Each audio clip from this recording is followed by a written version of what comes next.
amigos, es momento de una entrevista. Vamos a hablar sobre el uso de las redes sociales, la desinformación durante la campaña electoral. Hoy nos encontramos con el director periodístico del medio digital Ojo Público, David Hidalgo. ¿Cómo estás, David? Bienvenido, muy buenos días. Hola, mucho gusto. Gracias por invitarme a comentar este tema tan importante que nos ha afectado en tiempos recientes. Así es, vamos a ver, David, en un primer momento si podemos hacer un diagnóstico de lo que significó esta campaña electoral y la cantidad de noticias falsas que hemos tenido a través de las redes sociales y, por qué no decirlo, también a través de algunos medios de comunicación. Exactamente, lo que hemos visto en el último proceso electoral, pero que empalma con una corriente que se puede rastrear hasta inicios del año pasado con el tema de la pandemia, es la profusión de noticias, o perdón, las llamadas noticias falsas, pero que en realidad deberíamos estar hablando de un término más apropiado que es desinformación. Ujú.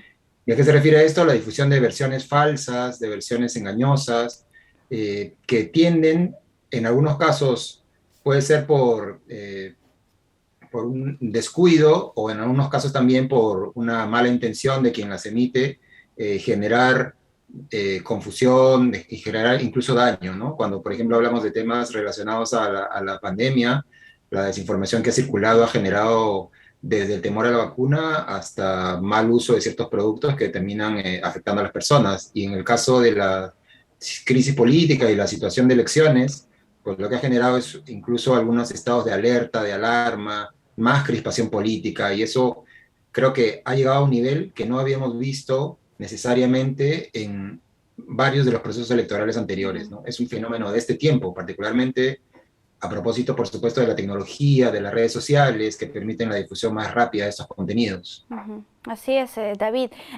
Para contarles un poco a nuestros televidentes, Ojo Público, junto a otros medios de comunicación de la capital, pero también de diversas regiones, han conformado la red de verificación Amayuya, la que también ha concentrado o llamado a voluntarios, estudiantes de periodismo, para que puedan hacer la verificación.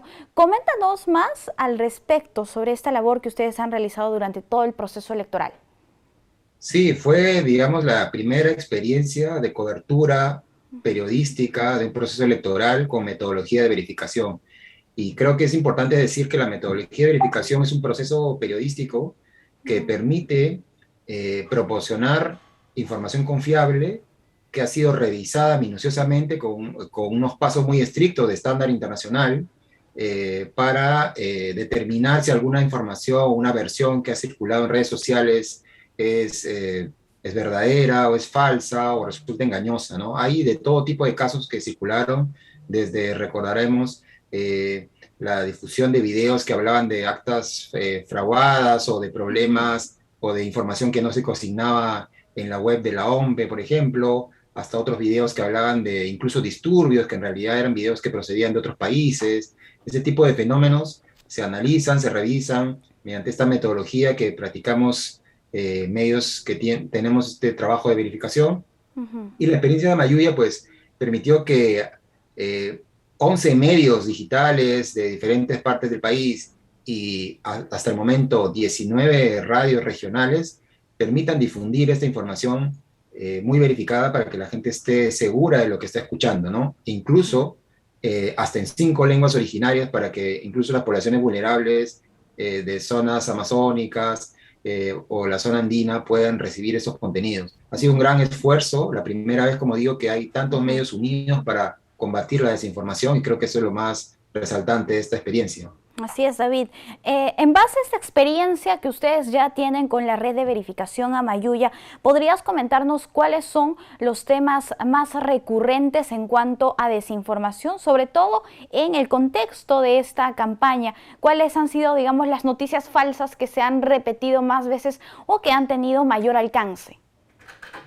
Bueno, evidentemente las versiones más difundidas fueron las que, digamos, planteaban supuestas evidencias de un fraude que nunca se comprobó, ¿no? Circularon muchos videos, fotografías que hablaban de actas que tenían o errores de digitación o manipulación, o incluso videos que trataban de hacer comparaciones entre lo que decía un acta o la foto de un acta y lo que decía la web, ¿no? Sin considerar que en medio de todo eso había un proceso por el cual un jurado electoral especial había determinado si un acta era válida o no válida, y ese tipo de situaciones, ¿no? Entonces, creo que lo que más se difundió en ese momento fue eso. También Ujú. eh, versiones que hablaban de hallazgos de actas en diferentes lugares, digamos, rotas o votos, y en el contexto mismo de las elecciones también sobre la participación de algunos personajes que trataban de apoyar a uno u otro partido, ¿no? Una serie de versiones que trataban de generar esta idea de que había un proceso eh, no claro, ¿no? Y para decirlo en términos moderados. Ujú. Entonces, ese tipo de versiones creo que fueron las más difundidas, Ujú. y por supuesto también incluso se llegó a decir, por ejemplo, que en una de las actas había firmado una persona que estaba muerta, cuando en Increíble. realidad eso Ujú. nunca ocurrió, ¿no? Sí, pues. Ese tipo de cosas son las que más Ajá. circularon. Sí, y son noticias falsas, desinformación, que finalmente termina afectando la imagen de ciertas instituciones, ¿no? Como ha ocurrido en el sistema electoral en el último proceso. Pero muchas veces, David, esta desinformación no simplemente son como que documentos que circulan a través de las redes sociales, sino también estas vienen, y como ustedes han demostrado, por parte de candidatos, de actores políticos. Entonces uno quiere entender por qué un candidato, un político, da o habla o dice cosas falsas. ¿Es porque éste desconoce de la realidad o porque simplemente tiene otra intención, otro interés? Mira, creo que hay que empezar por responder esta pregunta explicando que hay tres tipos de difusores o de origen de esta desinformación. Uno son los operadores políticos o los personajes públicos, que son justamente los candidatos, algunos funcionarios públicos, personajes que están en la agenda de los medios todo el tiempo. La otra fuente de desinformación son justamente los operadores mediáticos, que en algunos casos son algunos presentadores de televisión, e incluso algunos medios que difunden sistemáticamente desinformación, y con sistemáticamente quiere decir que ya no es un error, sino es una cosa, una práctica.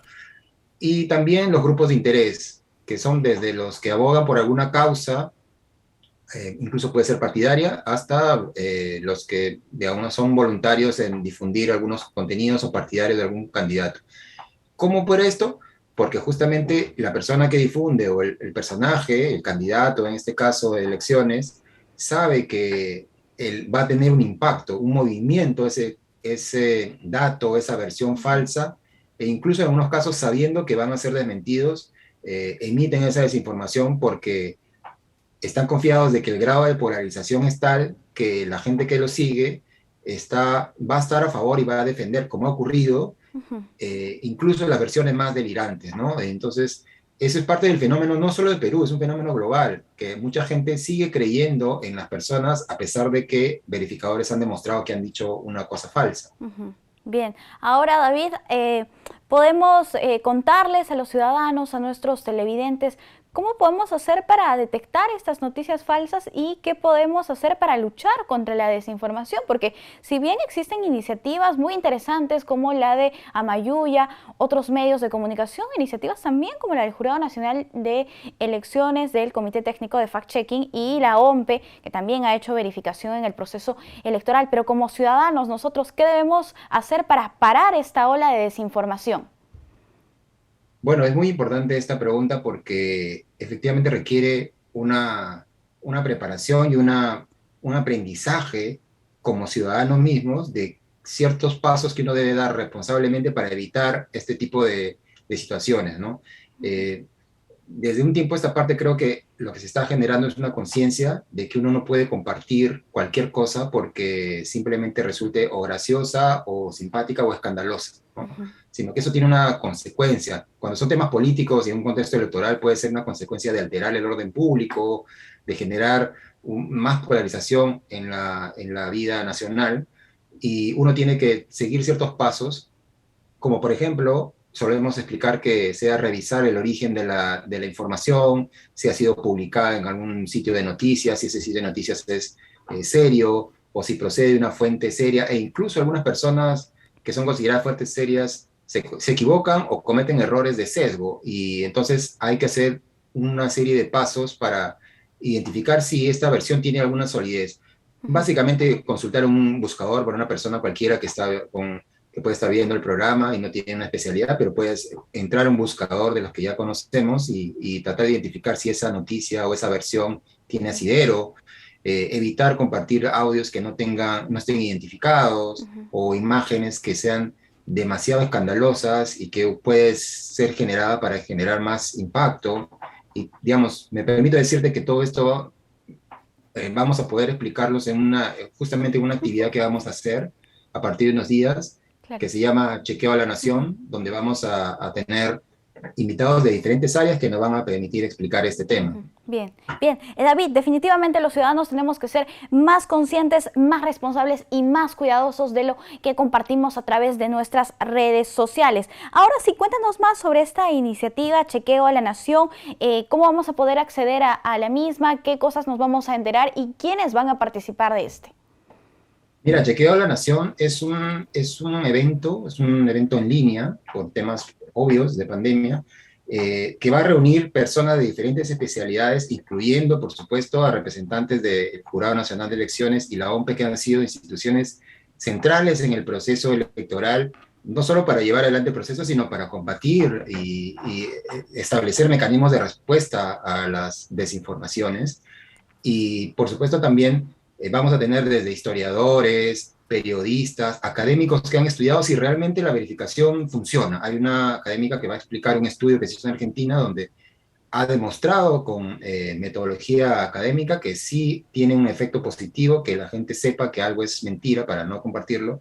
Y también vamos a tener incluso, por ejemplo, músicos que han participado en un proyecto de hace unos meses para generar canciones de rap y generar un disco de rap para difundir versiones verificadas y alertar sobre los peligros de la desinformación. Entonces vamos a tener varias mesas de conversaciones, son conversaciones básicamente, donde vamos a explicar qué experiencias han tenido estas personas, qué hemos visto en el país, desde, por ejemplo, el caso de un falso científico que anunció más cepas de la COVID, sí, o de un analista que anunció supuestas pruebas del fraude que bueno, luego se demostró que era un estudio equivocado. Es decir, vamos a tener diferentes perspectivas para darnos una idea de que el fenómeno es muy impactante, que está en todos lados, que nos afecta a todos y que está en cada uno de nosotros hacer un esfuerzo mínimo para enterarse y prevenir esta difusión, ¿no? Importante el mensaje, la invitación está hecha. En todo caso, David, podemos encontrar el link del evento a través de las redes sociales de Amayuya. Sí, está en las redes sociales de Amayuya, en las redes sociales de Ojo Público también. Va a ser el 8, 9 y 10 de septiembre. Y van a haber varias mesas que van a cerrar incluso con una que es acerca de la posverdad, que significa, es un fenómeno por el cual la gente piensa que sus opiniones son más valiosas o más importantes que los hechos, y eso ha tenido un impacto en cómo vemos la historia reciente, estos debates que se han hecho sobre qué fue la historia de los años 80 y 90, algunos episodios históricos complicados que siguen en procesos judiciales, incluso como el caso de esterilizaciones forzadas, por ejemplo, cómo estas versiones tratan de modificar la percepción que tenemos de estos fenómenos. Todo eso va a estar ahí. Perfecto, entonces estaremos atentos a esta actividad, Chequeo a la Nación. Muchas gracias por acompañarnos. Muchas gracias. Cuídate, hasta una próxima oportunidad. Amigos, tenemos que hacer una pausa. Volvemos.